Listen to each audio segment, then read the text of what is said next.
పట్ల చాలా పెద్ద భావం చేశాడు. దేవుడు చెప్పగల సీక్రెట్ని దేవుడి దగ్గర ఒక స్త్రీ దగ్గర సంసోను చెప్పేశాడు. అయితే సంసోను చివరిగా ఈ ప్రార్థన చేస్తున్నాడు. అసలు సంసోను చివరిగా కాదు, ముందుగా ప్రార్థన చేయాలి. ఎప్పుడు తెలుసా? ఫిలిష్తీయులు సంసోను పట్టుకెళ్ళిపోయినప్పుడు ప్రార్థన చేయలేదు. రెండోది, తన కళ్ళు పీకేసినప్పుడు కూడా ప్రార్థన చేయలేదు. మూడవది, తన ఒళ్ళు పొలిచిపోయినప్పుడు కూడా పిప్పి చేసినప్పుడు కూడా ప్రార్థన చేయలేదు. ఎందుకంటే సంవత్సరం కళ్ళు పీకేసినప్పుడు ఎందుకు ప్రార్థన చేయలేదు? నా కళ్ళు వల్ల నా జీవితం తయారైంది. ఎందుకంటే ఆ కళ్ళే కదా స్త్రీని చూసి ఆశపడ్డాడు. తర్వాత బలంతో మురిసిపోయాడు.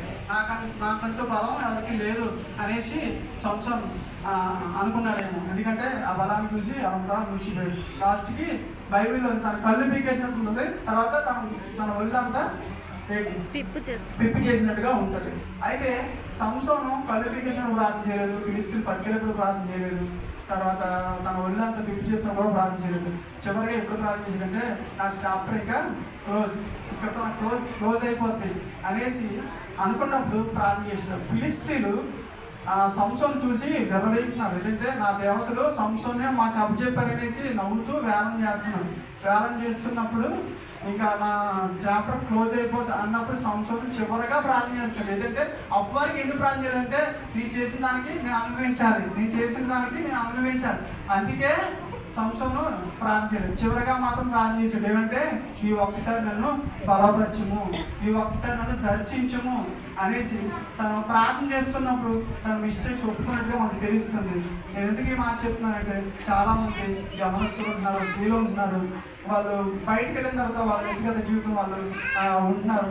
అలా ఉంటే నీ తల్లి చూడకపోవచ్చు, నీ తండ్రి చూడకపోవచ్చు, కానీ దేవుడు నది ఖచ్చితంగా నన్ను చూశాడు, నేను నన్ను ఒప్పుకున్నాను, నా జీవితం మారింది అని చెప్తున్నాను.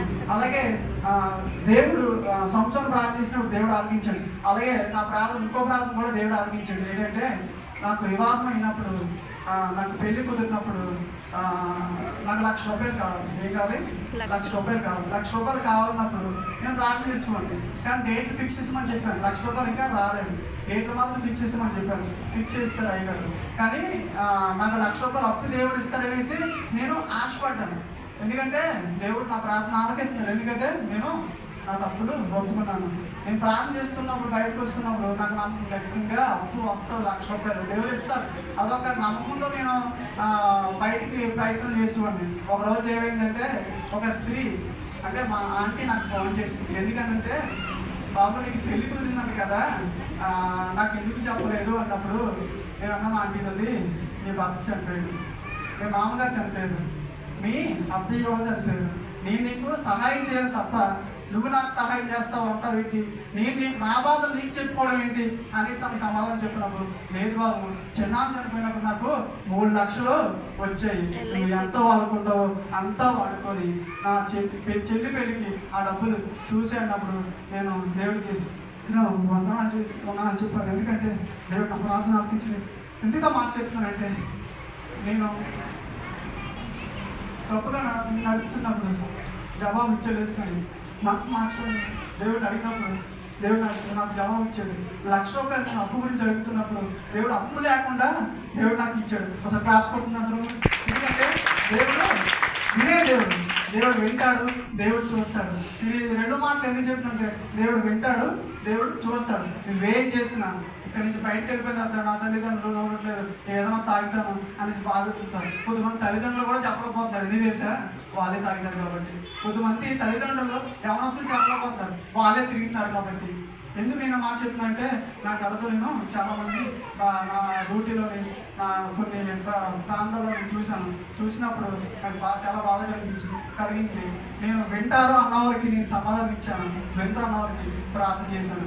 అది ఒకటి మాత్రం నేర్చుకోవాలి. ఎవరైనా చేసినప్పుడు మనం 10 మందికి చెప్పడం కాదు, మీరైతే వాళ్ళకి చెప్పాలి. ఏంటంటే నోరు మూసుకొని కూర్చోవాలి, ప్రార్థన చేయి, అంతేగాని బయట వారికి అస్సలు చెప్పకూడదు. నీ కుటుంబ విషయాలు కూడా అసలు బయట వారికి చెప్పకూడదు. చెప్పడం వల్ల నీకు లాస్, నీ కుటుంబం లాస్ తప్ప ఎవరికి మేలు జరగదు. అయితే లాస్ట్గా నేను దొంగ గురించి మాట్లాడేసి నేను చెప్పేస్తాను. దొంగ ఎలా పరలోకం వెళ్ళాడు చెప్పే టైం అయిపోతుంది. 2 అయిపోయింది.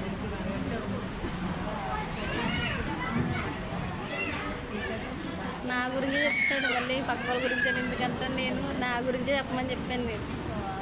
మరి ఎవరినంటే ఎవరు ఊరుకుంటారు? నేను అనుకో లోకాసు వార్త 23 మనం చదువుకున్నాం కదా, అందులో మనం 42 చదువుకున్నాం.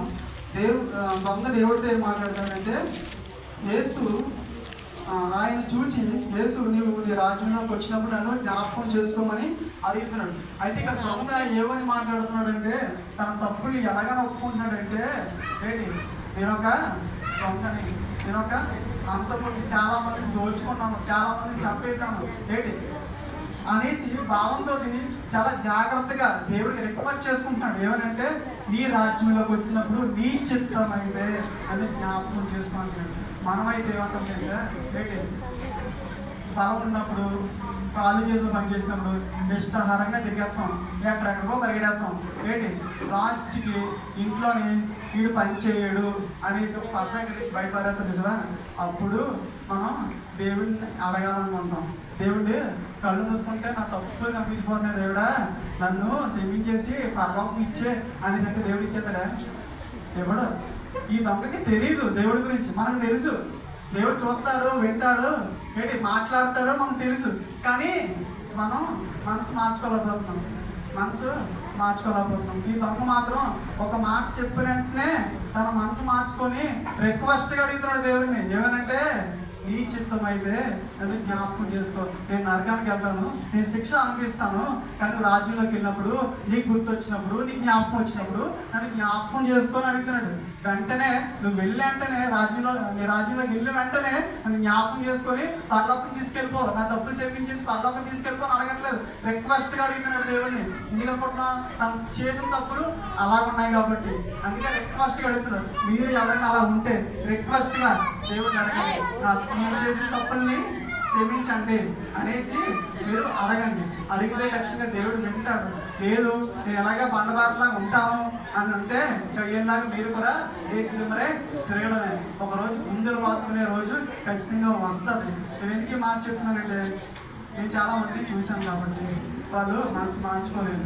జనంలో ఉన్నప్పుడు చాలా మంది తెలుసుకుని కూడా గోడలో పడ్డారు, వాళ్ళు ఇప్పుడు కూడా బయటికి రాలేకపోతున్నారు. నేను ఎందుకు మార్చేస్తున్నానంటే, చాలా మంది అలా ఉన్నారేమో, బోధ దగ్గర కొంచెం ఆలోచిస్తున్నారేమో.